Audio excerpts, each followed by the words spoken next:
ಅಲ್ಲಮರ ವಚನ ದರ್ಶನ. ಅಲ್ಲಮರು ಸತ್ಯವನ್ನು ಅನುಭವಿಸಿದವರು. ಯಾರು ಸತ್ಯವನ್ನು ಅನುಭವಿಸ್ತಾರೆ ಅವರಿಗೆ ದಾರ್ಶನಿಕ ಅಂತ ಕರೀತಾರೆ. ಯಾರು ತತ್ವವನ್ನು ವಿಭಜಿಸಿ ನೋಡ್ತಾರೆ ಅವರಿಗೆ ತತ್ವಜ್ಞಾನಿ ಅಂತ ಕರೀತಾರೆ. ತತ್ವಜ್ಞಾನಿ ವಿಭಜನೆಗೆ ಮಹತ್ವ ಕೊಟ್ಟರೆ ತತ್ವ ದಾರ್ಶನಿಕ ಅನುಭವಕ್ಕೆ ಮಹತ್ವ ಕೊಡ್ತಾರೆ. ಹಾಗೆ ಅಲ್ಲವರು ತತ್ವ ದರ್ಶಕರು, ಅವರು ದಾರ್ಶನಿಕರು. ಇದೊಂದು ಹೂವದ, ಈ ಹೂವ ಒಬ್ಬ ತತ್ವಜ್ಞಾನಿ ನೋಡಂದ್ರೆ ಈ ಹೂವನ್ನ ವರ್ಣಿಸ್ತಾನ. ಈ ಹೂವಕ್ಕೆ ಎಷ್ಟು ದಳಗಳದಾವ, ಯಾವ್ಯಾವ ಬಣ್ಣ ಅದ, ಇದರ ಯಾವ್ಯಾವ ಕೇಸರಿಗಳದಾವ, ಇದು ಎಷ್ಟೊತ್ತು ಇರ್ತಿತ್ತು, ಇದರ ಬೆಲೆ ಎಷ್ಟು, ಎಲ್ಲವನ್ನು ಕೂಡ ಇದಕ್ಕೆ ವಿಭಜಿಸಿ ವಿಭಜಿಸಿ ನೋಡ್ತಾರೆ. ಅದಕ್ಕೆ ತತ್ವಜ್ಞಾನಿ ಅಂತ ಕರೀತಾರೆ. ಆದರೆ ಒಬ್ಬ ದಾರ್ಶನಿಕ ಈ ಹೂವನ್ನ ನೋಡಿ ಮಗ್ನಾಗ್ತಾನೆ. ಆ ಹೂವಿನ ವರ್ಣನೆ ಮಗನಾಗೋದಿಲ್ಲ, ಆ ಹೂವಿನ ಆನಂದಲೇ ಬೆರೀತಾನ. ಅದಕ್ಕೆ ಆತ ಹೂವನ್ನ ಅನುಭವಿಸ್ತಿರ್ತಾನೆ. ಅದಕ್ಕೆ ಹೂವನ್ನು ನೋಡಿ ವರ್ಣನೆ ಮಾಡೋದಕ್ಕೆ ಕವಿ ಅಂತ ಕರೀತಾರೆ. ಆ ಹೂವಿನ ಸೌಂದರ್ಯದಲ್ಲಿ ಮಗ್ನ ಆಗೋದಕ್ಕೆ ಮಹಾಕವಿ ಅಂತ ಕರೀತಾರೆ. ಕವಿ ಅಂದ್ರೆ ತತ್ವಜ್ಞಾನಿ ಇದ್ದಂಗ, ದಾರ್ಶನಿಕ ಅಂದ್ರೆ ಮಹಾಕವಿ ಇದ್ದಂಗ. ಹಾಗೆ ಅಲ್ಲವರು ಈ ಜಗತ್ತನ್ನ ಎಲ್ಲವನ್ನ ಬರೀ ನೋಡಲಿಲ್ಲ, ಅದನ್ನು ಅನುಭವಿಸಿದರು, ಅತ್ಯಂತ ಅನುಭವಿಸಿದರು. ನಾವು ಅನುಭವಿಸಬೇಕು, ತತ್ವಜ್ಞಾನ ಆಗಬೇಕು, ತತ್ವ ದಾರ್ಶನಿಕರು ಕೂಡ ಆಗಬೇಕು. ಹಾಗ ಅನುಭವದಲ್ಲಿ ಆನಂದದ ಅದನ್ನ ಚಿಂತನೆ ಆನಂದ ಇಲ್ಲ. ಹಾಗೆ ತತ್ವಜ್ಞಾನಿಗಳು ಅದನ್ನು ಬರೀ ವಿಭಜಿಸಿ ನೋಡ್ತಾರೆ, ಅವರಿಗೆ ಆನಂದ ಸಿಗುವುದಿಲ್ಲ. ದಾರ್ಶನಿಕ ಹಾಗಲ್ಲ, ಅದನ್ನ ಆನಂದದಲ್ಲಿ ಬೆರೀತಿರ್ತಾರೆ, ಅದನ್ನ ಅವರಾಗಿರ್ತಾರೆ. ಅದು ವ್ಯತ್ಯಾಸ. ಹಾಗಲ್ಲವರು ಈ ಜಗತ್ತನ್ನ ಎಲ್ಲವೂ ಕೂಡ ಅನುಭವಿಸಿದರು. ಅದಕ್ಕೆ ಅವರಿಗೆ ನಾವು ದಾರ್ಶನಿಕ ಅಂತ ಕರಿತೀವಿ. ಒಂದು ನೀರದ, ಏನೇ ವಸ್ತುದ ಯಾರು ಅನುಭವಿಸ್ತಾರಲ್ಲ ಅದರಲ್ಲಿ ಇರುವಂತ ಆನಂದ ಬೇರೆ ಸಿಗುವುದಿಲ್ಲ. ಒಂದು ನೀರದ, ಆ ನೀರಿಗೆ ಒಬ್ಬ ಚಿಂತಕರ ಕೈ ಕೊಟ್ಟರೆ ಆತ ಏನು ಮಾಡ್ತಾನ, ಅದನ್ನ ವಿಭಜಿಸಿ ನೋಡ್ತಾನೆ. ವಿಭಜಿಸಿ ನೋಡಿ ಏನದು ಇದ್ರಾಗ ಒಂದು ಜಲಜನಕದ, ಒಂದು ಆಮ್ಲಜನಕದ. ಜಲಜನಕ 2 ಪ್ರಮಾಣದ, ಆಮ್ಲಜನಕ 1 ಪ್ರಮಾಣ. H2O ಆ ನೀರನ್ನು ಬಿಡಿಸಿ ನೋಡ್ತಾರೆ. ಹೈಡ್ರೋಜನ್ ಅದ ಮತ್ತು ಆಕ್ಸಿಜನ್ ಅದ, ಎರಡನ್ನು ಕೂಡಿ ನೀರಾಗಿದೆ ಅಂತ ಆತ ಹೇಳ್ತಾನೆ. ಆ ನೀರಿನ ವರ್ಣನೆ ಮಾಡ್ತಿರ್ತಾನೆ ಇದ್ದ. ಅದಕ್ಕೆ ತತ್ವಜ್ಞಾನಿ ಅಂತ ಕರೀತಾರೆ. ಆದ್ರೆ ಅಂತ ನೀರನ್ನ ವರ್ಣನೆ ಮಾಡೋಕಿದಾನ ಹುಡುಗ ಬರ್ತಾನ, ಬ್ಯಾಸಿಗೆ ದಿವಸದ ಆ ನೀರಿನ ವರ್ಣನೆ ಮಾಡ್ತಾನೆ. ಇದ್ರಾಗ ಆಮ್ಲಜನಕದ, ಜಲಜನಕದ, ತಂಪದ ಎಲ್ಲ ವರ್ಣನೆ ಮಾಡ್ತಿರ್ತಾರೆ. ಬಾಲಕ ಸಣ್ಣ ಹುಡುಗ ಬರ್ತಾನ, ಆ ವರ್ಣನೆ ಕೇಳಂಗಿಲ್ಲ, ಆ ನೀರನ್ನ ಮಸ್ತ್ ಕುಡಿತಾನ, ಅನುಭವಿಸ್ತಿರ್ತಾನೆ. ಹಾಗ ಇವನಿಗೆ ಜ್ಞಾನದ ಅನುಭವ ಇಲ್ಲ. ಅದ್ರ ಹುಡುಗನಲ್ಲಿ ಜ್ಞಾನ ಮುಖ್ಯ ಅಲ್ಲ, ಅನುಭವಿಸಣ. ಇದು ವ್ಯತ್ಯಾಸ ಇದ್ದರೆ. ಹಾಗೆ ಅಲ್ಲವರು ಜಗತ್ತನ್ನ, ಭಗವಂತನ, ಪರವಸ್ತುವನ್ನ, ಸತ್ಯವನ್ನು ಅನುಭವಿಸಿದರು. ಕೆಲವು ಅದರ ಬಗ್ಗೆ ಮಾತಾಡ್ತಿರ್ತೀವಿ, ಅದರ ಬಗ್ಗೆ ಎಲ್ಲಾ ತಿಳ್ಕೊಂಡಿರ್ತೀವಿ, ಅದರ ಅನುಭವ ಆಗೋದಿಲ್ಲ. ನಾವೆಲ್ಲ ಹೇಳ್ಬೋದು, ಅದರ ಅನುಭವ ಇರೋದಿಲ್ಲ. ಆದ್ರೆ ಅಲ್ಲವರು ಹಾಗಲ್ಲ, ಅನುಭವಿಸಿ ಹೇಳಿದರು. ಇದು ವ್ಯತ್ಯಾಸ. ಹಾಗೆ ನಾವು ಗಿಡದ ಬಗ್ಗೆ ಎಲ್ಲ ವರ್ಣನೆ ಮಾಡಬಹುದು. ಗಿಡ ಹಿಂಗದ, ಇಷ್ಟು ವರ್ಷ ಇರ್ತತ್ತು, ಇಷ್ಟು ಎತ್ತರ ಬೆಳಿತತ್ತು. ಬ್ಯಾಸಿಗೆ ದಿವಸ ಆ ನೆರಳಲ್ಲಿ ಒಬ್ಬ ಕೂಡ್ತಾನ. ದೊಡ್ಡ ಮಾವಿನ ಮರ ಅದ, ವಿಶಾಲ ದೊಡ್ಡ ಬೆಳೆದದ, ಹಲವಾರು ಹಣ್ಣುಗಳದಾವ, ಎಲ್ಲಾ ಕಾಯಿ ಮಾಗ್ಯಾವ, ಸವಿ ಇರುವಂತ ಮಾವಿನ ಹಣ್ಣುಗಳು ಹಾಕ್ತಾವ. ದಣದು ಅದೇ ಗಿಡಕಳಗ ಕುಳಿತುಕೊಂಡಾನ, ವಿಶ್ರಾಂತಿ ಪಡ್ಕೊಂಡು ಎದ್ದಾನ, ಹೊಟ್ಟೆ ಹಸಿದಿತ್ತು. ಇವನನ್ನ ಹಣ್ಣು ತಿನ್ನಿ ಅಂತ ತಿಳ್ಕೊಂಡು ಗಿಡ ನನ್ನ ಹಣ್ಣು ಕೆಳಗೆ ಹಾಕ. ಆ ಹಣ್ಣು ನೋಡಿ ಆ ಹಣ್ಣಿನ ಬಗ್ಗೆ ವರ್ಣನೆ ಮಾಡಕ್ ಶುರು ಮಾಡಿದ. ಇದು ಮಾವಿನ ಹಣ್ಣು, ಇದು ಯಾವ ತಳಿ ಇರ್ಬೋದು, ಇದನ್ನ ಎಷ್ಟು ದಿವಸವರೆಗೆ ಹಣ್ಣು ಇರಬಹುದು, ಈ ಒಂದು ಗಿಡಕ್ಕೆ ಎಷ್ಟು ಟೊಂಗಿಗಳದಾವ, ಇಷ್ಟು ಟೊಂಗಿಗಳಿಗೆ ಎಷ್ಟು ಕಾಯಿಗಳು ಹತ್ತಾವ, ಈ ಗಿಡಕ್ಕೆ ಭಾರಿಷ್ಟು ತಾಳಬಹುದು, ಎಲ್ಲವನ್ನ ಆತ ಚಿಂತನೆ ಮಾಡಕ್ಕೆ ಶುರು ಮಾಡ್ತಾನೆ. ಈ ಹಣ್ಣನ್ನ ಎಲ್ಲೆಲ್ಲಿ ಮಾರಬಹುದು ಎಲ್ಲವನ್ನು ಕೂಡ ಆತ ಚಿಂತನೆ ಮಾಡ್ತಿದ್ದ. ಇನ್ನೊಬ್ಬ ಬಂದ ಯಾಂತ್ರಿಕ, ಅವನು ಕೂಡ ಹಸಿದಿದ್ದ, ಅದು ಏನು ಲೆಕ್ಕಿಸಿದೆ ಆ ಹಣ್ಣನ್ನ ಆತ ಸವಿದ, ಅನುಭವಿಸಿದ. ಆಗ ದಾರ್ಶನಿಕರು ತತ್ವಜ್ಞಾನ ಅಂದ್ರೆ ಇದೇ ವ್ಯತ್ಯಾಸ. ಅವರು ಬರೇ ವರ್ಣದ ಕಾಲು ಕಳಿತಾರ, ಅನುಭವಿಸ್ತಿರ್ತಾರೆ. ಆದ್ರೆ ಅಲ್ಲಮ ಬರೇ ತತ್ವ ದರ್ಶನಿಕ ಆಗಲಿಲ್ಲ, ಆತ ತತ್ವಜ್ಞಾನಿನೇ ಹೌದು, ತತ್ವದರ್ಶಿಕ ಹೌದು. ಹಂಗ ಸತ್ಯವನ್ನ ಅವರು ತಿಳ್ಕೊಂಡಿದ್ರು, ಅದನ್ನ ವಿಭಜಿಸಿ ನೋಡಿದರು, ಅದನ್ನು ಅನುಭವಿಸಿದರು. ಹಂಗ ನಾವು ದಾರ್ಶನಿಕರು ಕೂಡ ಆಗಬೇಕು, ತತ್ವಜ್ಞಾನಿ ಕೂಡ ಆಗಬೇಕು. ಬರೇ ತತ್ವಜ್ಞಾನಿ ಆಗಿದ್ರೆ ಆನಂದದಿಂದ ನಾವು ದೂರ ಹೋಗ್ತೀವಿ. ಕೆಲವರು ತತ್ವಜ್ಞಾನಿ ಇರ್ತಾರ, ಕೆಲವರು ತತ್ವ ದರ್ಶಕರು ಇರ್ತಾರೆ. ಕೆಲವರು ದರ್ಶನವನ್ನ ಮಾಡ್ಕೊಂಡಿರ್ತಾರ, ಆದರೆ ತತ್ವಜ್ಞಾನಿ ಕೂಡ ಎರಡು ಆಗಿರ್ತಾರೆ. ಅಲ್ಲಮ, ಬಸವಣ್ಣವರು, ಅಕ್ಕ ಮಹಾದೇವಿ ಇಂಥ ಶರಣರು ಸತ್ಯವನ್ನ ತಿಳ್ಕೊಂಡವರು ಅನುಭವಿಸಿದರು. ಕೆಲವರಿಗೆ ಸತ್ಯವನ್ನ ತಿಳ್ಕೊಂಡಿರ್ತಾರೆ, ಆದ್ರೆ ಮಾತ್ರ ಅನುಭವಕ್ಕೆ ಬರುವುದಿಲ್ಲ. ಹಾಗ ಅನುಭವಿಸಬೇಕು, ಆ ಅನುಭವಿಸದನ್ನ ಹೇಳಕ್ಕೆ ಬರಬೇಕು. ಅದಕ್ಕೆ ತತ್ವಜ್ಞಾನಿ ಅಂತ ಕರೀತಾರೆ. ಏನು ಅನುಭವ ಆಗ್ಯದ ತಾ ಬರೀ ಅಷ್ಟೇ ಅನುಭವಿಸ್ತೇನೆ, ಅದು ದಾರ್ಶನಿಕರು.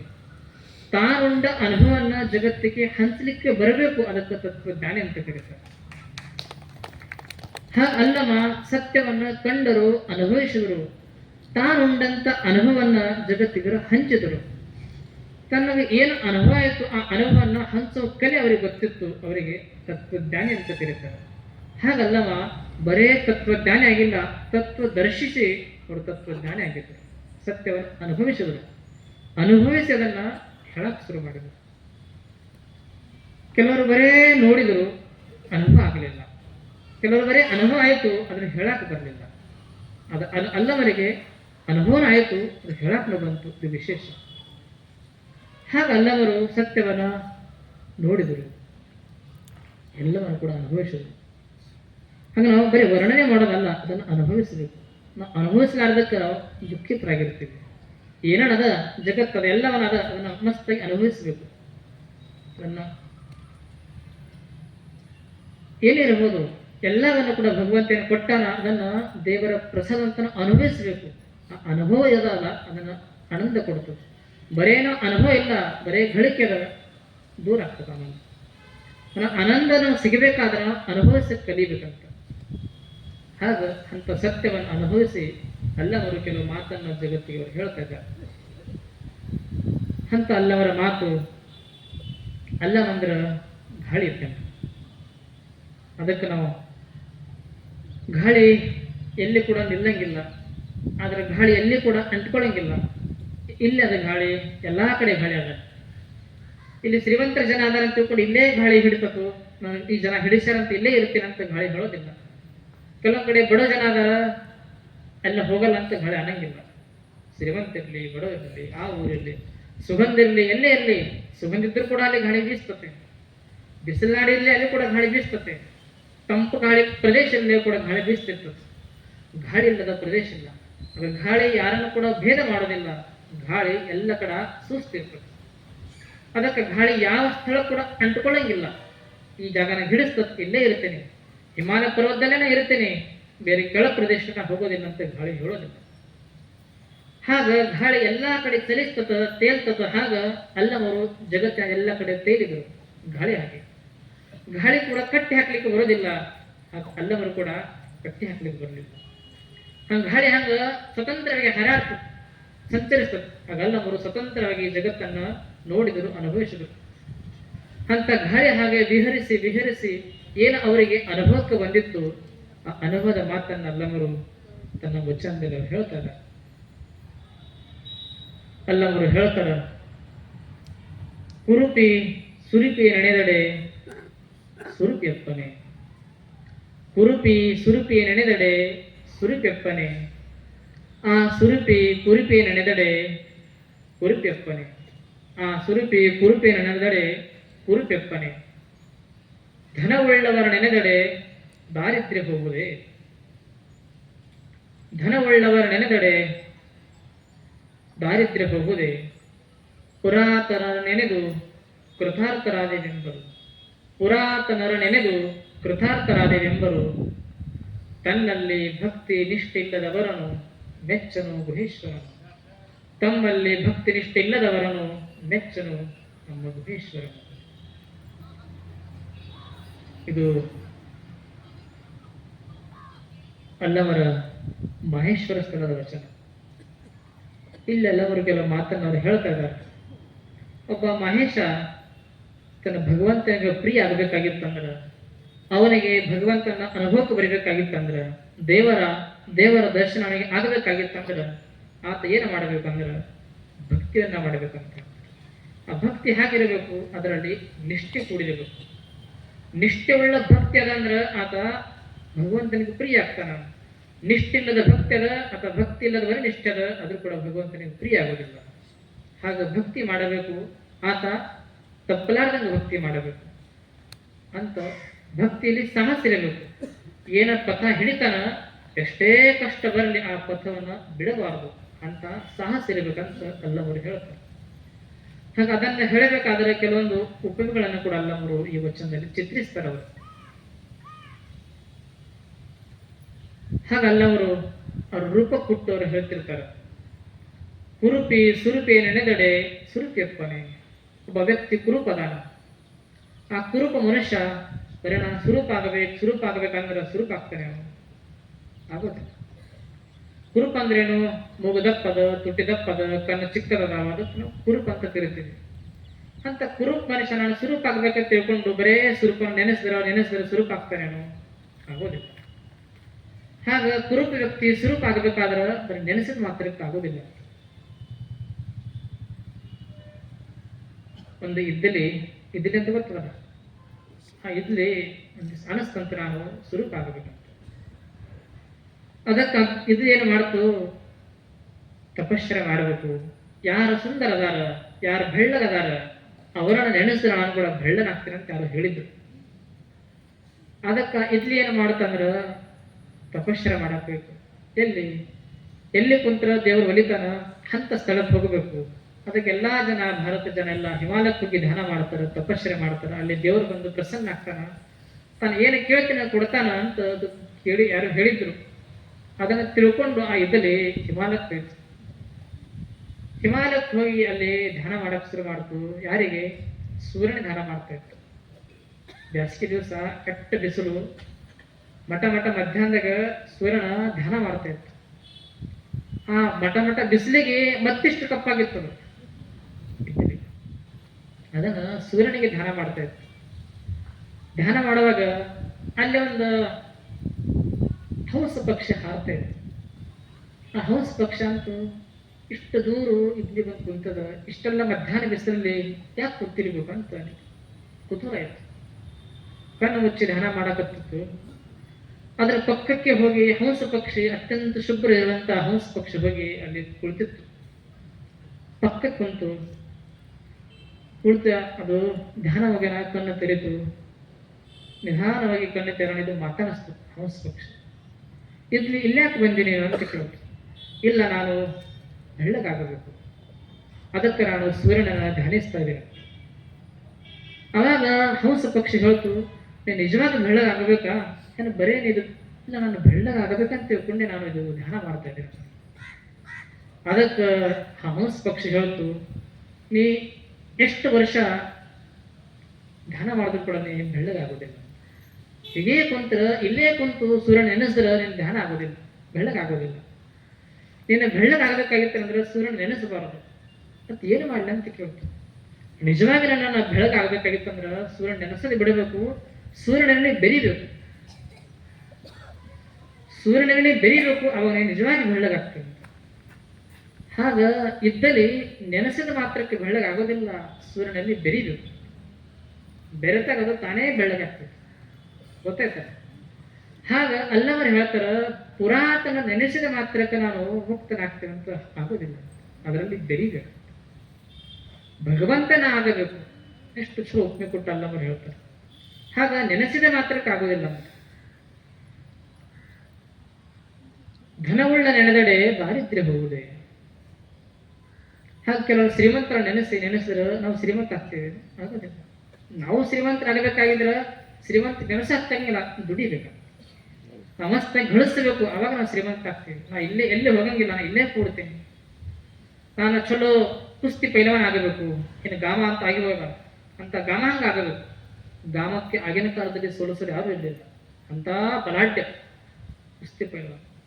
ಅಂತ ಗಾಮಂಗ ಆಗಬೇಕು ಅಂತ ತಿಳ್ಕೊಂಡು 11 ದಿವಸ ಉಪವಾಸ ಮಾಡಿ ಅವನು ಕೊಟ್ಟು ಇಟ್ಟು ಧ್ಯಾನ ಮಾಡ್ಕೊತ ಕುಂತ್ರೆ ಪೈಲವಾನ್ ಆಗ್ತಾನೆ ಆಗೋದು. ಅಂತ ಪೈಲವಾನ್ ಆಗ್ಬೇಕಾದ್ರೆ ಧ್ಯಾನ ಮಾಡಿಸ ಆಗೋದಿಲ್ಲ, ಮಸ್ತಾಗಿ ದುಡಿಬೇಕು, ಬೆಳಿಗ್ಗೆ ಎದ್ದು ವ್ಯಾಯಾಮ ಮಾಡಬೇಕು, ಮಸ್ತ್ ಉಣಿಬೇಕು, ಅವಾಗ ಮತ್ತೆ ಪೈಲವಾನ್ ಆಗ್ತಾನೆ. ಹಂಗೆ ಪೈಲವಾನ್ ಆಗ್ಬೇಕಾಗಿತ್ತಂದ್ರೆ ಪೈಲವಾನ ನೆನೆಸಿದ್ರೆ ಪೈಲವಾನ್ ಆಗೋದಿಲ್ಲ, ಶ್ರಮ ಪಡಬೇಕಾಗ್ತದೆ, ದೇಹವನ್ನ ದುಡಿಬೇಕಾಗ್ತದೆ. ಮಳೆ ಬಿಸಿಲು ಚಳಿ ಗಾಳಿ ಎದಕ್ಕೆ ಲೆಕ್ಕಿಸದೆ ಗಟ್ಟಿಗೊಳ್ಳಬೇಕಾಗ್ತದೆ, ಅವಾಗ ಅದು ಪೈಲವಾನ್ ಆಗಕ್ಕೆ ಸಾಧ್ಯ ಆಗ್ತದೆ. ಹಾಗೆ ನಾವು ಏನೇನು ಆಗ್ಬೇಕಂತೇಳಿ ಇವಾಗ ನೆನೆಸಿದ ಮಾತ್ರಕ್ಕೆ ಆಗೋದಿಲ್ಲ ಅಂತ ನಾವು ದುಡಿಬೇಕು.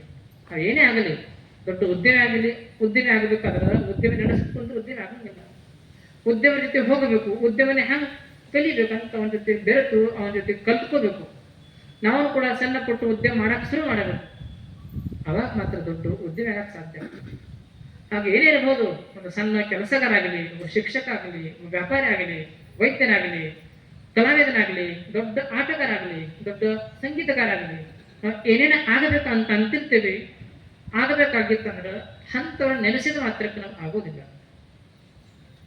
ಅಂಥವ್ರ ಆಗಬೇಕಾಗಿತ್ತಂದ್ರೆ ಅವ್ರು ಯಾವ ದಾರಿಯಲ್ಲಿ ನಡೆದಾರ ಆ ದಾರಿಯಲ್ಲಿ ನಾವು ನಡಿಬೇಕಾಗ್ತದೆ. ಹಾಗ ಅಲ್ಲವರು ಹೇಳ್ತಾರ, ಪುರಾತನ ನೆನೆಸಿದ ಮಾತ್ರಕ್ಕೆ ನಾವು ಆಗ್ತದೆ ಅಂತ. ಹಾಗಾಗೋದಿಲ್ಲ. ಧನವುಳ್ಳವರು ನೆನೆದರೆ ದಾರಿದ್ರ್ಯ ಹೋಗುದೇ ಹೋಗೋದಿಲ್ಲ. ಶ್ರೀಮಂತರ ಬರ ನೆನೆಸ್ಕೋತ ಕುಂತ್ರೆ ಹೆಂಗೆ ಬಡತನ ಹೋಗ್ತದೆ, ಹೋಗೋದಿಲ್ಲ. ಹಾಗ ನಾವು ದುಡಿಬೇಕಾಗ್ತದೆ. ಜೀವನದಲ್ಲಿ ನಾವು ಏನು ಆಗಬೇಕಂತ ಇಚ್ಛೆ ಅದ, ನಮ್ಮದು ಏನೋ ನಾವು ಗುರಿ ಇಟ್ಟಿರ್ತೀವಿ, ಅದನ್ನು ಸಾಧಿಸ್ಬೇಕಾಗಿತ್ತಂದ್ರೆ ಅವ್ರೇನು ಹೇಳ್ಯಾರ, ಅವ್ರು ಯಾವ ದಾರಿಯಲ್ಲಿ ನಡೆದಾರ ಆ ಪಥವ ನಾವು ತುಳಿಬೇಕು, ಆ ಮಾರ್ಗದನ್ನ ಸಾಗಬೇಕು, ಅವಾಗ ನಾವು ಹಂಗೆ ಆಗಕ್ಕೆ ಸಾಧ್ಯ ಆಗ್ತದೆ. ಆ ಹಾದಿಯನ್ನ ಬಿಟ್ಟೇವಿ, ಬರನ್ನ ನೆನೆಸ್ಕೋತ ಕುಂತೀವಿ ಅಂದ್ರೆ ಆಗೋದಿಲ್ಲ. ಹಾಗ ಅವ್ರು ಏನು ಹೇಳ್ಯಾರ ಅವ್ರು ಹೇಳಿದ ಹಾದಿಯಲ್ಲಿ ನಾವು ನಡೆದನ್ನ ಕಲಿಬೇಕು, ಅವಾಗ ಮಾತ್ರ ನಾವು ಆಗ್ತೀವಿ. ಹಂಗ ಬಸವಣ್ಣವರು ಬರೀ ಹೇಳಿಲ್ಲ, ಅವರು ಪ್ರಾಕ್ಟಿಕಲಿ ಬದುಕಿದರು. ಹಾಗೆಲ್ಲ ಶರಣ ನಾವು ಏನನ್ನು ನಾವು ಸಂಕಲ್ಪದ ಕನಸದ ಆ ಕನಸನ್ನು ನನಸು ಮಾಡಬೇಕಾಗಿತ್ತಂದ್ರೆ ದುಡಿಬೇಕಾಗ್ತದೆ, ದೇಹವನ್ನ ದುಡಿಸ್ಬೇಕಾಗ್ತದೆ, ಶಾರೀರಿಕವಾಗಿ, ಮಾನಸಿಕವಾಗಿ, ಬೌದ್ಧಿಕವಾಗಿ ಮೂರರಿಂದ ಕೆಲಸ ಮಾಡಬೇಕಾಗ್ತದೆ. ಅವಾಗ ಅದನ್ನು ಗುರಿ ಮುಟ್ಟಕ್ಕೆ ಸಾಧ್ಯ. ಬರೀ ನಾವು ಬುದ್ಧಿ ಬಳಸಲಿಲ್ಲ ಹಂಗಾಗ್ತದೆ. ಭಗವಂತ ಬುದ್ಧಿ ಕೊಟ್ಟಾನ, ಅದು ಬಳಸಬೇಕು, ಅವಾಗ ಸಾಧ್ಯ ಆಗ್ತದೆ. ಕೆಲವೊಂದು ಶ್ರಮ ಕೊಟ್ಟಾನ, ಸಾಮರ್ಥ್ಯ ಕೊಟ್ಟಾನ, ಅದನ್ನು ಕೂಡ ಬಳಸಬೇಕು, ಸಶಕ್ತಗೊಳಿಸಬೇಕು, ಅವಾಗ ಸಾಧ್ಯ ಆಗ್ತದೆ. ಹಾಗೆ ಧನ ಗಳಿಸ್ಬೇಕಾದ್ರೆ ಕೆಲವರು ದೇಹದಿಂದ ದುಡಿದು ದುಡಿದು ದುಡಿದು ಹಣ ಗಳಿಸಿ ಶ್ರೀಮಂತ ಆಗಬಹುದು. ಕೆಲವರು ದೇಹವನ್ನು ಬಳಸಲಾರ್ದನೆ ಬುದ್ಧಿವನ್ನ ಬಳಸಿ ಕೂಡ ಶ್ರೀಮಂತ ಆಗಬಹುದು. ಹಾಗ ಶ್ರೀಮಂತ ಆಗ್ಬೇಕಾದ್ರೆ ಬುದ್ಧಿನ ಬಳಸಬೇಕು ಅಥವಾ ಕೈ ಕಾಲದ ಬಳಸಬೇಕು, ದೇಹವನ್ನ ಬಳಸಬೇಕು, ಅವಾಗ ಮಾತ್ರ ಶ್ರೀಮಂತ ಆಗ್ತೀವಿ. ಶ್ರೀಮಂತ ನೆನೆಸಿದ ಮಾತ್ರಕ್ಕೆ ಶ್ರೀಮಂತ ಆಗೋದಿಲ್ಲ, ಅದನ್ನು ನಾವು ಬಳಸಬೇಕು, ಆ ಪಥದಲ್ಲಿ ಸಾಗಬೇಕಂತಲ್ಲ ನಾವು ಹೇಳ್ತಾರೆ. ಹಾಗ ಪುರಾತನ ನೆನೆದು ಕೃತಾರ್ಥರಾದೇವೆಂಬರು, ಎಷ್ಟು ಚಲೋ ಮಾತನ್ನ ಅಲ್ಲವರು ಹೇಳ್ತಾರೆ. ಈ ಅಲ್ಲವರು ಪುರಾತನ ಅಂತ ಶಬ್ದ ಬಳಸಿದರು. ಪುರಾತನ ಅಂದ್ರೇನು? ಅಲ್ಲವರಿಗೆ ಪುರಾತನ ಶಬ್ದ ಬಹಳ ಪ್ರಿಯ. ಪುರಾತನ ಅಂದ್ರೆ ನಮಗ ನೂತನ ಪ್ರಿಯ, ಅಲ್ಲವರಿಗೆ ಪುರಾತನ ಪ್ರಿಯ. ಜಗತ್ತಿದೊಂದು ನೂತನದ, ಯಾವ್ದಾವ್ದು ಬದಲಾಗ್ತದೆ ಅದಕ್ಕೆ ನಾವು ನೂತನ ಅಂತ ಕರಿತೀವಿ. ಕ್ಷಣ ಕ್ಷಣ ಬದಲಾಗ್ತಿರ್ತದೆ, ಅದಕ್ಕೆ ಜಗತ್ತಂತೀವಿ. ಆದ್ರೆ ಯಾವುದು ಎಂದು ಕೂಡ ಬದಲಾಗದಂತ ವಸ್ತು ಏನದ ಅದಕ್ಕೆ ಪುರಾತನ ಅಂತ ಕರೀತಾರೆ. ಪುರಾತನ ಅಂದರೆ ದೇವರು. ಹಾಗ ಇದೊಂದು ವಸ್ತು ಅದ, ಈ ಹೂ ಅದ, ಬೆಳಿಗ್ಗೆ ಒಂಥರ ಇತ್ತು, ಈಗ ಒಂಥರ ಅದ, ಮತ್ತೆ ನಾಳೆ ಒಂಥರ ಆಗ್ತದೆ. ಇದು ಬದಲಾಗ್ತದೆ. ಬೆಳಗ್ಗೆ ಮೊಗ್ಗಿ ಇರ್ತದೆ, ಮಧ್ಯಾಹ್ನ ಹೂ ಆಗಿರ್ತದೆ, ಸಂಜೆ ಬಾಡಿ ಇರ್ತದೆ, ಹೂವ ಬದಲಾಗ್ತದೆ. ಜಗತ್ತಲ್ಲಿ ಏನೇನು ವಸ್ತುಗಳು ಅದಾವ ಎಲ್ಲ ಬದಲಾಗ್ತಿರ್ತವೆ, ಎಲ್ಲ ನೂತನ ಆಗ್ತಿರ್ತದೆ. ಒಂದು ಹುಟ್ಟಿದ ಮಗು ಏನಿರ್ತದೆ, ಪ್ರಸನ್ನ ನಕ್ಕಿರ್ತದೆ, ಅದೇ ಮುಂದೆ ಬದಲಾಕೋತ ಹಂಗ ಈ ಎಲೆ ಅದ, ಈಗ ಹಚ್ಚಗೆ ಎಲೆ ಅದ, ಕೆಲವು ದಿವಸ ನಂತರ ನೋಡಿ ಇದನ್ನ ಹಳದಿ ಬಣ್ಣ ಆಗ್ತದೆ, ಅದು ಬದಲಾಗ್ತದೆ. ಈ ಬಟ್ಟೆ ಅದ, ಇದು ಕೂಡ ಬದಲಾಗ್ತದೆ. ಬಿಸಿಲಿಗೆ ಇಟ್ಟಾಗ ಇದು ಕೊಟ್ಟ ಬಟ್ಟೆ ಬದಲಾಗ್ತದೆ. ಏನೇನು ಜಗತ್ತಲ್ಲಿ ವಸ್ತುಗಳು ಅದಾವೆ ಎಲ್ಲ ವಸ್ತು ಬದಲಾಗ್ತಿರ್ತವೆ, ಹೊಸ ಹೊಸ ಹೊಸ ಆಗ್ತಿರ್ತವೆ. ಒಂದು ನದಿ ಹರಿತಿರ್ತದೆ, ನದಿಯನ್ನ ಹರಿಬೇಕಾದ್ರೆ, ನೀರನ್ನು ಹರಿಬೇಕಾದ್ರೆ ನೀರು ಪ್ರತಿ ಕ್ಷಣ ಕ್ಷಣ ಬದಲಾಗ್ತದೆ. ಮೊದಲಿದ್ದ ನೀರನ್ನ ಮತ್ತಿರೋದಿಲ್ಲ ಅಂತ, ಒಂದೇ ಸಮನಾಗಿ ಹರಿದ್ರಿಂದ ಅದು ಹಾಗೇ ಕಾಣ್ತದೆ, ಅದ್ರ ಹಾಗಿರೋದಿಲ್ಲ. ನೀರು ಪ್ರತಿ ಕ್ಷಣ ಬದಲಾಗಿರ್ತದೆ. ಹಾಗ ಜಗತ್ತಂದ್ರೆ ಪ್ರತಿ ಕ್ಷಣ ಬದಲಾಗ್ತಿರ್ತದೆ, ಅದು ಹೊಸ ಹೊಸ ಆಗ್ತಿರ್ತದೆ. ಹೊಸತನ ಇರೋದ್ರಿಂದ ಜಗತ್ತಿಗೆ ಕಳೆ ಅದ, ಬರೇ ಹೊಸತನ ಇಲ್ಲವೇ ಇಲ್ಲ, ಜಗತ್ತಿಗೆ ಕಳೆ ಇರೋದಿಲ್ಲ. ಒಣಗಿದೆಲೆ ಉದಿರ್ತಿರ್ತಾವ, ಹೊಸ ಎಲೆ ಬರ್ತಿರ್ತಾವ, ಅದಕ್ಕೆ ಜಗತ್ತು ಸುಂದರ ಅದ, ನೂತನ ಅದ. ನೂತನದ ಹೊಸದು ಹೊಸದು ಹೊಸದು. ನಾವು ಏನೇ ಮಾಡಲಿ ನಮಗೆ ಹೊಸ ಬಯಸ್ತೀವಿ. ಈ ಬಟ್ಟೆ ಹೊಸದಿರಬೇಕು, ಏನೇನಿರಬಹುದು, ಹಳೆ ಮನೆ ಬೇಡ, ಹೊಸ ಮನೆ ಇರಬೇಕು. ಕಾರು ಹೊಸದಿರಬೇಕು, ವಾಚ್ ಹೊಸದಿರಬೇಕು. ಎಲ್ಲ ನಮ್ಮ ಮನುಷ್ಯ ಹೊಸದು ಬಯಸ್ತಿರ್ತಾನೆ. ಬೇಕದು ಬೇಡ ಅಂತಲ್ಲ, ಹೊಸದು ಇರಬೇಕು, ಅದಕ್ಕೆ ಜಗತ್ತಿಗೆ ಶೋಭೆ ಇರ್ತದೆ. ಹಂಗ ನೂತನ ಮನುಷ್ಯಗೆ ಹಿಡಿಸ್ತದ, ಆದ್ರೆ ಪುರಾತನ ನಮ್ಮನ್ನ ಹಿಡಿಸೋದಿಲ್ಲ. ಹಾಗೆ ಪುರಾತನ ಅಂದ್ರ ಹಿರಿಯರು, ಹಳೆಯರು, ಹಳೆಯವರು ಅಷ್ಟೇ ಅರ್ಥ ಆಗೋದಿಲ್ಲ. ಪುರಾತನಕ್ಕೆ ಅರ್ಥ ಭಿನ್ನವೆಂತ ಅಲ್ಲವರು ಹೇಳ್ತಾರೆ. ಹಾಗ ನಮ್ಮ ಮನ್ಯಾಗ ಸಮೇತ ಎಲ್ಲರಿಗೆ ಹಿರಿಯ ಯಾರು ಹಿಡಿಸ್ತಾರೆ? ಹಿರಿಯ ಯಾರು ಹಿಡಿಸಂಗಿಲ್ಲ, ಎಲ್ಲರೂ ಹೊಸವ್ರು ಹಿಡಿಸ್ತಾರೆ. ಮುಪ್ಪಾದ ವ್ಯಕ್ತಿ ಯಾರು ಹಿಡಿಸ್ತಾರೆ? ಎಲ್ಲರೂ ಗಾಡಾಗಿರ್ತಾರೆ. ಆದ್ರೆ ಅದೇ ಮನ್ಯಾಗ ಸಣ್ಣ ಸಣ್ಣ ಮಕ್ಕಳು ಎಷ್ಟು ಹಿಡಿಸ್ತಾರೆ, ಮನೆಯೆಲ್ಲ ನಕ್ಕೋತಿರ್ತದೆ. ಒಬ್ಬ ಮುದುಕ ಅದಾನ ಅಂತಂದ್ರ ಯಾರು ಹಿಡಿಸಂಗಿಲ್ಲ. ಮನ್ಯಾಗ ಒಂದು ಸಣ್ಣ ಕೂಸದಂದ್ರ ಎಷ್ಟು ಮನೆ ನಕ್ಕೋತಿರ್ತದೆ. ಯಾಕೆ? ನಮಗ ನೂತನ ಹಿಡಿಸ್ತದೆ. ಆದ್ರೆ ಆ ನೂತನ ಎಷ್ಟು ಹಿಡಿಸ್ತತು, ಮತ್ತೆ ಹೊಸದಿರಬೇಕು. ಮೊದಲನೇ ಮಗ ಅದನ್ನ ಹಿಡಿಸ್ತಾನ, ಆದ್ರೆ ಎಲ್ಲಿವರೆಗೆ ಹಿಡಿಸ್ತಾನ? ಎರಡನೇ ಮಗ ಹುಟ್ಟುವರೆಗೆ. ಎರಡನೇ ಮಗ ಹುಟ್ಟದ, ಮೊದಲನೇ ಮಗದ ಪ್ರೇಮ ಕಡಿಮೆ ಆಗ್ತದೆ, ಎರಡನೇ ಮಗನ ಮೇಲೆ ಪ್ರೇಮ ಹೆಚ್ಚಾಗ್ತದೆ. ಯಾಕೆ? ಮನುಷ್ಯ ನೂತನ ಹೊಸದು ಬಯಸ್ತಿರ್ತಾನ. ಎರಡನೇ ಮಗದ ಮೇಲೆ ಎಷ್ಟು ಪ್ರೀತಿ? ಮೂರನೇ ಮಗ ಆಗೋವರೆಗೆ. ಮೂರನೇ ಮಗ ಬಂತ, ಎರಡನೇ ಮಗನ ಪ್ರೇಮ ಕಡಿಮೆ ಆಗ್ತದೆ. ಹಾಗ ಇದಕ್ಕೆ ನಾವು ನೂತನ ಅಂತ, ಮನುಷ್ಯನಿಗೆ ನೂತನ ಬಹಳ ಪ್ರಿಯ. ಯಾಕೆ? ಹೊಸದಿರಬೇಕು, ಯಾಕೆ? ಬದಲಾವಣೆ ಆಗ್ತಿರ್ತದೆ. ಹಾಗ ನಾವು ಸದಾ ನಕ್ಕೋತಿರ್ತೀವಿ. ಈಗ ಅದ ಮುಖ ಈಗಿದ್ದಂಗೆ ನಾವು ಕ್ಷಣದಲ್ಲಿ ಇರೋದಿಲ್ಲ ಅಂತ. ಮನೆಗಿನ ಬರಬೇಕಾದ್ರೆ ಒಂಥರ, ಇಲ್ಲಿ ಒಂಥರ, ಹೋಗ್ಬೇಕಾದ್ರೆ ಒಂಥರ ಬದಲಾಗ್ತಿರ್ತದೆ. ಏನೇನದ ಎಲ್ಲ ಬದಲಾಗ್ತಿರ್ತದೆ. ಇದಕ್ಕೆ ನೂತನ ಅಂತ ಕರೀತಾರೆ, ಇದಕ್ಕೆ ಜಗತ್ತು ಅಂತ ಕರೀತಾರೆ. ಬೇಕಾದ ವಸ್ತು ತಗೋರಿ ಜಗತ್ತಲ್ಲಿ ಏನದ ಅದು ಬದಲಾಗ್ತಿರ್ತದೆ, ಅದು ನೂತನ ಹೊಂದಿರ್ತದೆ. ಈಗ ಸೂರ್ಯ ಅದಾನ, ಈ ಸೂರ್ಯ ಸುಮಾರು 5-6 ಕೋಟಿ ವರ್ಷ ಹಿಂದೆ ಅದು ಇರಲಿಲ್ಲ. 500-100 ಕೋಟಿ ವರ್ಷ ಹಿಂದೆ, 500-100 ಕೋಟಿ ವರ್ಷ ಹಿಂದ್ಗಡೆ, 600 ಕೋಟಿ 550 ಕೋಟಿ ವರ್ಷ ಹಿಂದ್ಗಡೆ ಸೂರ್ಯ ಅವಾಗ ಹುಟ್ಟಿದ. ಈಗಿನ ಸೂರ್ಯ ಅದಾನ, ಇದು ಯೌವನ ಸೂರ್ಯ. ಇನ್ನ 500 ಕೋಟಿ ವರ್ಷ ನಂತರ ಈ ಸೂರ್ಯ ಕೂಡ ಇರೋದಿಲ್ಲ, ಅದು ಹೋಗ್ತದೆ. ವಿಜ್ಞಾನಿ ಹೇಳ್ತಾರೆ. ಯಾಕೆ ಹೋಗ್ತದೆ? ಅದ್ರಾಗ ಹೀಲಿಯಂ ಮತ್ತು ಹೈಡ್ರೋಜನ್ ಅದ. ಅದು ಎಲ್ಲಿವರೆಗೆ ಇರತ್ತ ಅಲ್ಲಿವರೆಗೆ ಸೂರ್ಯ ಅದಾನ. ಅದು ಯಾವಾಗ ಮುಗಿತತು ಸೂರ್ಯ ಹೋಗ್ತಾನೆ. ಹಾಗ ಅದರಲ್ಲಿ ಹೀಲಿಯಂ ಮತ್ತು ಹೈಡ್ರೋಜನ್ ಎಷ್ಟದ? ಇನ್ನ 500 ಕೋಟಿ ವರ್ಷ ಆಗುವವರೆಗೆ ಅಷ್ಟು ಅದ. ಅದು ಮುಗಿಯ ಸೂರ್ಯ ಇಲ್ಲದಾಗ್ತಾನೆ. ಸೂರ್ಯ ಹೋಯ್ತು, ಭೂಮಿ ಹೋಯ್ತು, ಭೂಮಿ ಹೋಯ್ತು, ಭೂಮಿ ಮೇಲೆ ಅವಲಂಬಿಸಿರಂತ ಚಂದ್ರ ಹೋಯ್ತು, ಎಲ್ಲಾ ಹೋಗ್ತಿರ್ತದೆ. ಹಾಗ ಜಗತ್ತಲ್ಲಿ ಏನೇನು ವಸ್ತುಗಳು ಅದಾವ ಎಲ್ಲ ಒಂದು ದಿವಸ ಹೋಗ್ತಿರ್ತದೆ, ಮತ್ತೆ ಹೊಸದು ಹೊಸದು ಎಲ್ಲ. ಹಳೆಯರು ಹೋಗ್ತಿರ್ತಾರ, ಹೊಸದು ಬರ್ತಿರ್ತಾರ.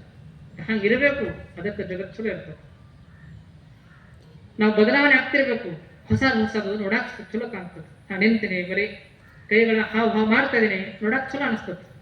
ಬರೀ ನಾ ನಿಂತಲ್ಲಿ ಬರೀ ಕೈ ಹೀಗೆ ಅದಾವ, 1 ತಾಸು ಆಯ್ತು, 2 ತಾಸು ಆಯ್ತು, 4 ತಾಸು ಅಳಗಾಡಿಲ್ಲ, ಭಯ ಆಗ್ತದೆ. ಯಾಕೆ? ಬದಲಾವಣೆ ಹೊಂದದ್ರಿಂದ ಜಗತ್ತು ಸುಂದರ ಅದ. ಬದಲಾವಣೆ ಆಗಲಿಲ್ಲ, ಕುಂತಿ ಬಿಟ್ರ ಜಗತ್ತು ಭಯಾನಕ ಆಗಿಬಿಡ್ತು. ಹಾಗ ಭಗವಂತ ಏನ್ ಮಾಡ ಅಂದ್ರ ಬದಲಾವಣೆ ಮಾಡಕ್ ಶುರು ಮಾಡ. ಎಲ್ಲಾ ಕ್ಷಣ ಕ್ಷಣ ಬದಲಾವಣೆ ಮಾಡ್ತಿರ್ತದೆ, ಅದಕ್ಕೆ ಜಗತ್ತು ಸುಂದರ ಅದ. ಹಾಗ ನೂತನ ಅದ.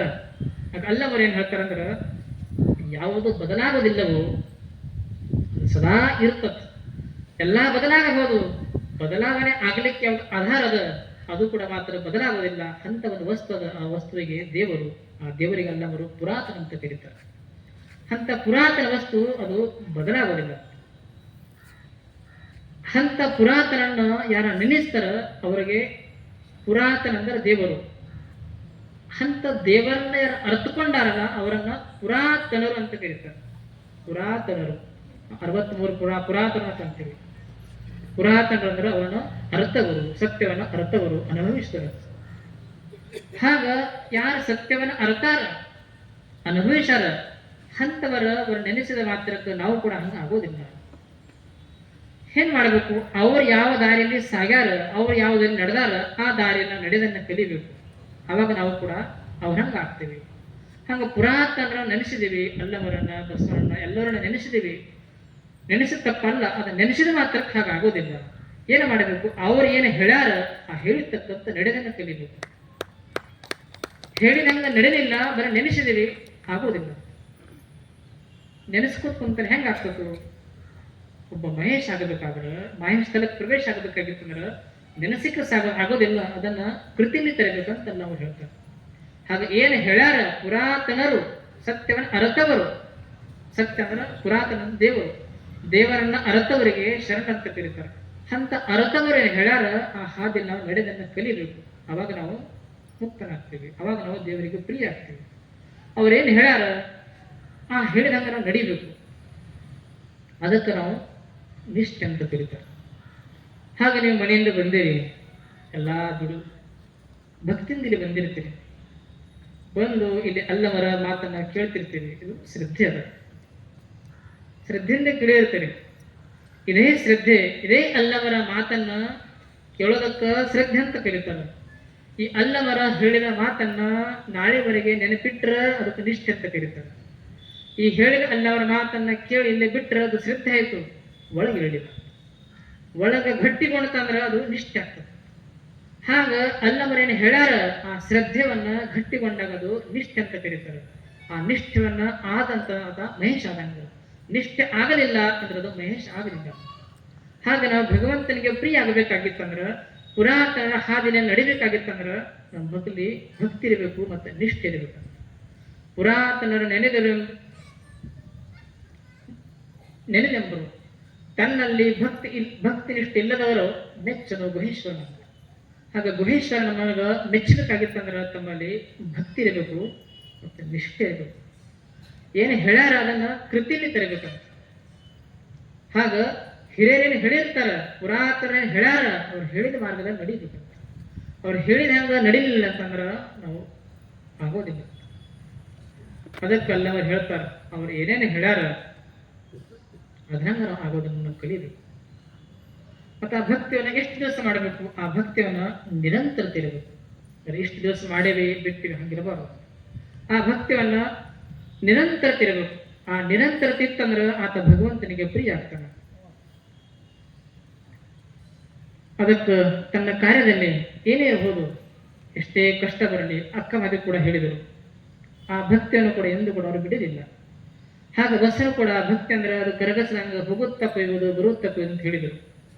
ಆದ್ರೆ ಆ ನಿಷ್ಠೆ ಅಂತಂದ್ರೆ ಎಷ್ಟೇ ಕಷ್ಟ ಬರಲಿ ಆ ಕಷ್ಟವನ್ನ ಹೆದರಿನ ಕೂಡಂಗಿಲ್ಲ, ನಾನು ಭಕ್ತಿಯನ್ನ ದೃಢವಾಗಿ ಹಿಡಿತೀನಿ ಅಂತ ಯಾರ ಬಲ್ಲಿ ಭಾವ ಅದ ಆ ಭಾವಕ್ಕೆ ಆ ಭಕ್ತಿಗೆ ನಿಷ್ಠೆ ಅಂತ ಕರೀತಾರೆ. ಹಾಗೆ ಕಷ್ಟ ಬಂತು ಭಕ್ತಿ ಬಿಟ್ಟೇವಿ, ಕಷ್ಟ ಬರಲಿಲ್ಲ ಭಕ್ತಿ ಹಿಡಿದೇವಿ ಅಂದ್ರೆ ನಿಷ್ಠೆ ಆಗೋದಿಲ್ಲ. ಆ ಭಕ್ತಿ ನಿರಂತರತೆ ಇರಬೇಕು. ಒಂದು ಊರಾಗ ಹೀಗೆ ಮಳೆ ಬಿತ್ತಂತ. ಆ ಮಳೆ ನಿರಂತರ ಮಳೆ ಬಿತ್ತು. ಒಂದು ವಾರ ಜೋರಾಗಿ ಮಳೆ ಬಿತ್ತು. ಆ ಮಳೆ ಬೀಳನ ಜನ ಮೇಘನಿಗೆ ಭಯಕ್ಕೆ ಶುರು ಮಾಡಿದ್ರು. ಏನಪ್ಪ ವಿಪರೀತ ಮಳೆ ಹತ್ಕೊಂಡ ಎಲ್ಲ ಜನ ಮೇಘನಿಗೆ ಭಯಕ್ಕೆ ಶುರು ಮಾಡಿದ್ರು. ಭಯನ ಮೇಘರಾಜನಿಗೆ ಶಾಪ್ ಕೊಟ್ಟ, ಏನು 10 ವರ್ಷ ನಿಮ್ಮ ಊರಿಗೆ ನಾ ಬರೋದಿಲ್ಲ ಅಂತ. ಯಾವಾಗ ನಂಗೆ ಬೈತೀರ ಅಂದ್ರೆ ನಾನು ನಿಮ್ಮ 10 ವರ್ಷ ಊರಿಗೆ ಬರೋದಿಲ್ಲ ಅಂತ ಮೇಘ ಶಾಪ್ ಕೊಟ್ಟ. ಶಾಪ್ ಕೊಡೋಣ ಮತ್ತೆ ಜನ ಘಬರಾಜಿದ್ರು. ತಪ್ಪಾಯ್ತು ತಪ್ಪಾಯ್ತು, ಎಲ್ಲ ತನಕ ನಮ್ಮ ಹಳಿಗೆ ಮೇಲೆ ಹೋಗಿ ಪ್ರಾರ್ಥನೆ ಮಾಡಕ್ ಶುರು ಮಾಡಿದ್ರಂತ. ಮೇಘರಾಜ ತಪ್ಪಾಯ್ತು, ನಾವು ದುಡುಕಬಾರ್ದಾಗಿತ್ತು, ದುಡುಕಿದ್ದೀವಿ, ನನ್ನ ಕ್ಷಮ ಮಾಡು, ಮತ್ತೆ ಬಾ ಬಾ ಅಂತ ಕೇಳಿದ್ರ. ಅವಾಗ ಮೇಘ ಹೇಳ್ದಂತ, ನಾವೊಮ್ಮೆ ಶಾಪ್ ಕೊಟ್ಟ ಅಂದ್ರೆ ಹಿಂದಕ್ಕೆ ತಗೊಳ್ಳೋದಿಲ್ಲ, ಏನಾದ್ರೂ ಮಾಡಿ ಬೇರೆ ಹಾದಿ ಇದ್ದೇ ಇರ್ತತ್ತು, ಎಮರ್ಜೆನ್ಸಿ ಡೋರ್ ಇದ್ದಂಗ ಒಂದು ಪರ್ಯಾಯ ಮಾರ್ಗ ಇರ್ತತ್ತು, ಅದಕ್ಕೆ ಏನಾದ್ರೂ ಉಪಾಯ ಹೇಳ್ರಿ. ಬಹಳ ಕೇಳತ್ತಾರ ತಿಳ್ಕೊಂಡು ಅವಾಗ ಒಂದು ಉಪಾಯ ಹೇಳ್ತದ. ಏನಂತಂದ್ರ ಯಾವಾಗ ಶಿವ ಡಮರು ಭಾರಿಸ್ತಾನ ಅವಾಗ ಬರು ಮಳೆ ಬೀಳ್ತದೆ. ಶಿವ ಡಮರು ಭಾರಿಸಿಲ್ಲ ಅಂದ್ರ ಬರೋದಿಲ್ಲ ಅಂತ. ಮತ್ತೆ ಜನ ಶಿವನಿಗೆ ಪ್ರಾರ್ಥನೆ ಮಾಡಕ್ ಶುರು ಮಾಡಿದ್ರು. ಆ ಮೇಘ ಶಿವನ ಬಳಿ ಹೋಗಿ ಕೇಳ್ಕೊಂತಂತ, ಶಿವ ಶಿವ ನನಗೆ ವರ ಕೊಡಬೇಕು, ಏನಾದ್ರು ಹೇಳು, 10 ವರ್ಷ ಡಮರು ಭಾರಿಸಲ್ಲ ಅಂತ ನಾನು ಮಾತು ಕೊಡ್ಬೇಕಂತ. ಶಿವ ಮತ್ತೆ ಬಹಳ ತಥಾಸ್ಕಂತಂದ. ಹಂಗ ಜನ ಮತ್ತೆ ಪ್ರಾರ್ಥನೆ ಮಾಡಿದ್ರು. ಪ್ರಾರ್ಥನೆ ಮಾಡಿ ನಾ ಶಿವ ಅಂದ, ಈಗ ತನ್ನ ಮಾತು ಕೊಡ್ತೀನಿ, ಒಮ್ಮೆ ಮಾತು ಕೊಟ್ರ ನಾ ಹಿಂದಕ್ಕೆ ಆಗ್ಲಿಕ್ಕೆ ಬರೋದಿಲ್ಲ. ಮೇಘನಿಗೆ ಹೇಗೆ ಮಾತು ಕೊಡ್ತೀನಿ, 10 ವರ್ಷ ಡಮರು ಭಾರಿಸಲ್ಲ ಅಂತ, ಅದಕ್ಕೆ ನಾ 10 ವರ್ಷ ಡಮರು ಭಾರಿಸಕ್ಕೆ ಸಾಧ್ಯ ಇಲ್ಲ. ಯಾವಾಗ ಶಿವ 10 ವರ್ಷ ಡಮರು ಭಾರಿಸಲ್ಲ ಅಂದ್ಮೇಲೆ ಮೇಘಂತೂ ಮಳೆ ಸುರಿಸಲ್ಲ. ಮಳೆ ಇಲ್ಲ ಅಂದ್ರೆ ಬೆಳೆ ಇಲ್ಲ. ಮತ್ತೇನ್ ಮಾಡೋದು? 10 ವರ್ಷ ಎಲ್ಲ ಜನ ಏನ್ ಮಾಡಿದ್ರು, 10 ವರ್ಷ ಮಳೆ ಬರಲ್ಲ ಅಂತ ಆಕಾಶವಾಣಿ ಆಯ್ತು. ಎಲ್ಲ ತನ್ನ ಮನ್ಯಾಗ ಎಲ್ಲಾ ಧಾನ್ಯವನ್ನ ಸಂಗ್ರಹ ಮಾಡಿ ಇಟ್ಕೊಂಡ್ರು. ಎಲ್ಲಾ ಕಾಳು ಕಡಿ ಏನೇನು ಬೇಕು 10 ವರ್ಷ ಆಗಬೇಕು, ಎಲ್ಲಾ ನೀರು ಎಲ್ಲವನ್ನ ಸಂಗ್ರಹ ಮಾಡಿ 10 ವರ್ಷ ಇಟ್ಟರು. ಹೊಲಕ್ಕೆ ಹೋಗೋದು ಬಿಟ್ಟರು, ಎದುಗಳೆಲ್ಲ ಮಾರಿದ್ರು, ಮನೆ ಮುಂದೆ ಕಟ್ಟಿ ಮೇಲೆ ಕುಂತು ಹಟ್ಟಿ ಹೊಡ್ಯಾಕ ಶುರು ಮಾಡಿದ್ರು. 10 ವರ್ಷ ಏನು ಕೆಲಸ ಇರಲ್ಲ, ಆರಾಮ. ಹೀಗೆ ಜನ ಎಲ್ಲ ಊರಾಗ ಹೊಲಾಗ ಯಾರು ಹೋಗಕ್ಕೆ ರೆಡಿ ಇಲ್ಲ, ಯಾಕೆ ಮಳೆ ಇರಲಿಲ್ಲ, ಮಳೆ ಬರೋದಿಲ್ಲ ಅಂತ ಆಕಾಶವಾಣಿ ಆಯ್ತು. ಎಲ್ಲ ಜನ ಊರಾಗಲ್ಲ. ಆದ್ರ ಅದೇ ಊರಾಗ ಒಬ್ಬ ಒಕ್ಕಲಿಗೆ ಮಾತ್ರ ದಿನ ಎತ್ತುಗಳು ತಕೊಂಡು ಹೊಲಕ್ಕೆ ಹೋಗ್ತಿದ್ದ. ಹೊಲಕ್ಕೆ ಹೋಗಿ ಎಲ್ಲಾ ಚಲೋ ನೆಗಿಲು ಹೊಡಿತಿದ್ದ, ಕುಂಟಿ ಹೊಡಿತಿದ್ದ, ಗಳೆ ಹೊಡೆದು ಹೊಲವನ್ನ ಹಸನ ಮಾಡಿ ಹದ ಮಾಡಿ ಇಟ್ಟಿದ್ದ. ಇನ್ನೇನು ಮಳೆಗಾಲ ಬರೋದದ ಅಂತ ಸಮಯದಲ್ಲಿ ಬಿತ್ತನೆಗೆ ಪ್ರಾರಂಭ ಮಾಡಿದ. ಆ ಸಮಯದಲ್ಲಿ ಆಕಾಶ ಮಾರ್ಗದಲ್ಲಿ ಶಿವ ಪಾರ್ವತಿ ಹೋಗ್ತಾ ಇದ್ದ, ನೋಡ್ಬೇಕಂತ ಹೆಂಗ ನಡೆದದು. ನೋಡ್ತಾರೆ, ಇಡೀ ಜನ ಎಲ್ಲ ಊರಾಗ ಅದಾರ, ಹೊಲ್ದಾಗ ಯಾರಿಲ್ಲ, ಒಬ್ಬನೇ ಮಾತ್ರ ಮನುಷ್ಯ ಹೊಲ್ದಾಗ ಏನೋ ಮಾಡ್ತಾ ಇದ್ದಾನೆ. ಅವಾಗ ಪಾರ್ವತಿ ಅಂದ್ರೆ ಭೌತಿಕ ಅವನಿಗೆ ಆಕಾಶನಿಗೆ ಕೇಳಿಸ್ಲಿಕ್ಕಿಲ್ಲ, ಅದಕ್ಕೆ ಊರಾಗ ಅದಾನ, ಹೊಲ್ದಾಗ ಬಂದಾನ, ಅದಕ್ಕೆ ನೀವು ಹೋಗಿ ಅವನಿಗೆ ಮಾತಾಡಿಸ್ರಿ ಅಂತ ಹೇಳಿದ್ರು. ಆಯ್ತಂತ ತಿಳ್ಕೊಂಡು ಅವ ಶಿವ ಮಾರುವೇಶ ಹಾಕೊಂಡು ಅವನ ಬಳಿ ಬಂದು ಕೇಳ್ದಂತ, ಇಲ್ಲೇನು ಮಾಡ್ತಾ ಇದ್ದೇನೆ? ಏನಿಲ್ಲ, ಮತ್ತು ಬಿತ್ತಾ ಇದ್ದೀನಂತ. ಇಲ್ಲ, ಮತ್ತೆ 10 ವರ್ಷ ಮಳೆ ಬರೋದಿಲ್ಲ ಅಂತ ನಿನಗೆ ಗೊತ್ತಿಲ್ಲ, ಆಕಾಶವಾಣಿ ಆಗಿದೆ ನನಗೆ ಗೊತ್ತಿಲ್ಲ. ಗೊತ್ತದ ಅಂತಂದ. ಮತ್ತೆ ಆಕಾಶವಾಣಿ ಆಗಿದೆ ನನಗೆ ಗೊತ್ತದ, ಮಳೆ ಬರೋದಿಲ್ಲ ಅಂತ ಗೊತ್ತದ, ಮತ್ತೆ ಗೊತ್ತಿದ್ರು ಕೂಡ ಯಾಕೆ ಕೆಲಸ ಮಾಡ್ತೇನೆ? ಒಂದು ವೇಳೆ 10 ವರ್ಷ ಮಳೆ ಬರೋದಿಲ್ಲ ಅಂತ ನನಗೆ ಗೊತ್ತದ, 10 ವರ್ಷ ಮಳೆ ಬೀಳಲ್ಲ ಅಂತ ತಿಳ್ಕೊಂಡು ಮನ್ಯಾಗ ಕುಂತ್ರ 10 ವರ್ಷ ನಂತರ ಎತ್ತಿಗೆ ಗಳೆ ಹೆಂಗ್ ಹೊಡಿಬೇಕಂತ, ಎತ್ತಿನ ಮೇಲೆ ನೊಗ ಹೆಂಗ್ ಹಿಡ್ಬೇಕಂತ ಎತ್ತಿಗೆ ಗೊತ್ತಾಗೋದಿಲ್ಲ. ನೊಗ ಇಡ್ಲಕ್ ಹೋದ್ರೆ ಎತ್ತಿ ನೊಗ ಹಿಡ್ಕೊಡಂಗಿಲ್ಲ, ರೂಢಿನ ಇಲ್ಲ. ಆಮೇಲೆ 10 ವರ್ಷ ನಂತರ ನಾವು ಊರಾಗ ಕುಂತು ಹರಟೆ ಮಾಡ್ಕೋತ ಹೋದ್ಮೇಲೆ ಯಾವ ರೀತಿ ಗಳೆ ಹೊಡಿಬೇಕು, ಯಾವ ರೀತಿ ಬಿತ್ತಬೇಕಂತ ನನಗೆ ಗೊತ್ತಿರಂಗಿಲ್ಲ. ನಾನು ಕೂಡ ಮರಿತೀನಿ, ಎತ್ತಿ ಕೂಡ ಮರಿ ಆಗಬಾರ್ದು, ನನಗೂ ಕೂಡ ಮರ್ತೋಗ್ಬಾರ್ದು ತಿಳ್ಕೊಂಡು ಬಿತ್ತಾಕತ್ತೀನಿ, ಗಿಡಾಕತ್ತೀನಿ ಅಂತಂದ. ಆಯ್ತಂತ ತಿಳ್ಕೊಂಡು ಶಿವ ಕೇಳ್ಕೊಂಡು ನಾನು ಹೋಗಿ ಹೇಳ್ದ, ಅವನಿಗೆ ನೆನಪು ಹೋಗಬಾರದು ಅಂತ ತಿಳ್ಕೊಂಡು ಮಾಡಾಕತ್ತಾನ ಅಂತಂದ. ಅವಾಗ ಪಾರ್ವತಿ ಹೇಳಿದ್ರು, ನೀವ್ ತಡ ಮಾಡಬೇಡ್ರಿ, ಈಗ ಡಮರು ಭಾರಿಸ. ಶಿವ ಅಂದಾಗ ಅದೇ ಆತ, 10 ವರ್ಷ ನಂತರ ನೀವು ಹೇಗೆ ಕುಂತೀರ, ಡಮರು ಹೆಂಗ್ ಭಾರಿಸ್ಬೇಕು ನಿಮ್ಗೆ ಕೂಡ ಬರ್ತಕ್ಕಂಥ. ಶಿವ ಡಮರು ಭಾರಿಸ್ದ, ಮಳೆ ಬಿತ್ತು, ಅವ್ರ ಹೊಲ ಬೆಳೀತು. ಹಾಗ ಆತ ನಿರಂತರತೆ ಇತ್ತು, ಅದಕ್ಕೆ ಅವನೇ ಹೊಲ ಬೆಳೀತು. ಹಾಗ ಭಕ್ತ ನಿರಂತರ ಭಕ್ತಿ ಮಾಡಬೇಕು, ಆತ ಭಗವಂತನಿಗೆ ಪ್ರಿಯ ಆಗ್ತಾನೆ. ಶ್ರಾವಣ ಬಂತು ಭಕ್ತಿ ಪ್ರಾರಂಭ, ಶ್ರಾವಣ ಮುಗಿತು ಭಕ್ತಿ ಮುಗಿತು, ಹಂಗಿರಬಾರ್ದು. ಸೋಮವಾರ ಬಂತು ಭಕ್ತಿ ಪ್ರಾರಂಭ, ಮಂಗಳವಾರ ಬಂತು ಭಕ್ತಿ ಹೋಯ್ತು, ಹಂಗೆ ಹಿಂಗಿರಬಾರ್ದು ಅಂತ ಅಲ್ಲವ ಹೇಳು. ಭಕ್ತಿ ನಿರಂತರತೆ ಇರಬೇಕು. ಆ ನಿರಂತರತೆ ಇತ್ತು ದೇವನಿಗೆ ಪ್ರಿಯ, ನಿರಂತರತೆ ಹೋಯ್ತು ಮುಗಿತು. ಹಾಗ ಅಲ್ಲವರು ಏನ್ ಹೇಳ್ತಾರಂದ್ರ, ಭಗವಂತನಿಗೆ ನಾವು ಪ್ರಿಯ ಆಗ್ಬೇಕಂದ್ರ ನಮ್ಮಲ್ಲಿ ನಿಷ್ಠೆ ಇರಬೇಕು ಮತ್ತು ಭಕ್ತಿ ಇರಬೇಕು. ಅಂತ ಭಕ್ತಿ ನಿಷ್ಠೆ ಯಾರಲ್ಲಿ ಉದ ಆತನೇ ಅಲ್ಲವರಿಗೆ ಭಗವಂತನಿಗೆ ಪ್ರಿಯ ಆಗ್ತಾನೆ ಅಂತ ಅಲ್ಲವರು ಹೇಳ್ತಾರೆ. ಹಾಗ ನಾವು ಭಗವಂತನಿಗೆ ಪ್ರಿಯ ಆಗ್ಬೇಕಾಗಿತ್ತಂದ್ರ ಸದಾ ಪುರಾತನ ಏನ್ ಹೇಳ್ಯಾರ, ಶರಣರ ಏನ್ ಹೇಳ್ಯಾರ, ಆ ಹೇಳಿದ ಪಥದಿಂದ ಸಾಗೋದನ್ನ ಕಲಿಬೇಕು. ಅವಾಗ ನಾವು ಮುಕ್ತನಾಗ್ತೀವಿ, ಭಗವಂತನಿಗೆ ನಾವು ಪ್ರಿಯ ಆಗ್ತೀವಿ. ಹಂಗ ನಾವು ಭಗವಂತನ ಪ್ರಿಯ ಆಗಬೇಕಾದ್ರೆ ಶರಣ ಹಾತಿನ ನಡಿಬೇಕಂತ ಹೇಳುತ್ತಾ ಮತ್ತೆ ನಿರುಗಾಡ್ಲಿಕ್ಕೆ ಪ್ರೇರಣೆ ಕೊಟ್ಟಂತ ಪರಮ ಪೂಜನೀಯ